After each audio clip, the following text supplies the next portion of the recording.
Anong paano mo nalaman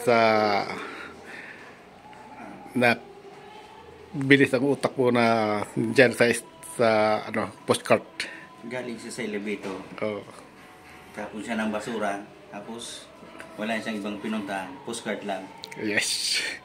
Ang galing. Salamat. Si Dennis. Yan ang si Dennis. Nakuha niya ang premyo ng 1K.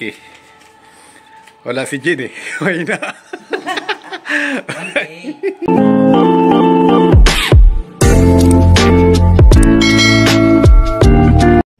Alright mga kabadino, at welcome sa YouTube channel at panibagong vlog at panibagong araw. Ngayon mga kabady ay nakita nila ang 1K, no? Bandang alas 10 o 11. So yun,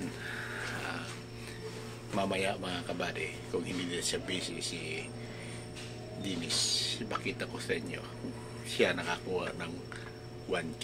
So yun, tanungin natin kung paano nagawa niya at na bilib ako mga kabady dahil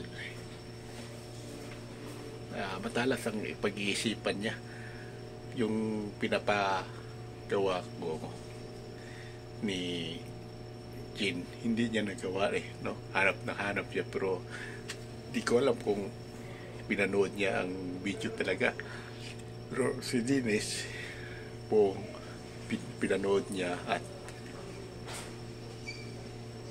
anong sa isipan niya kaagad kung doon na nakalagay ang papel na nakalagay ng 1K, no?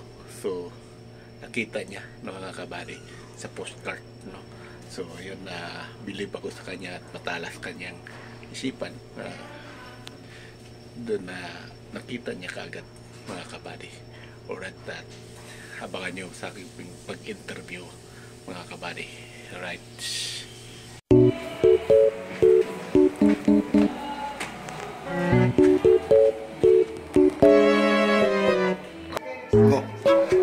Hello?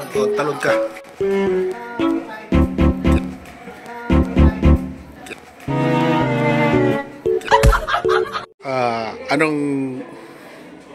Paano mo nalaman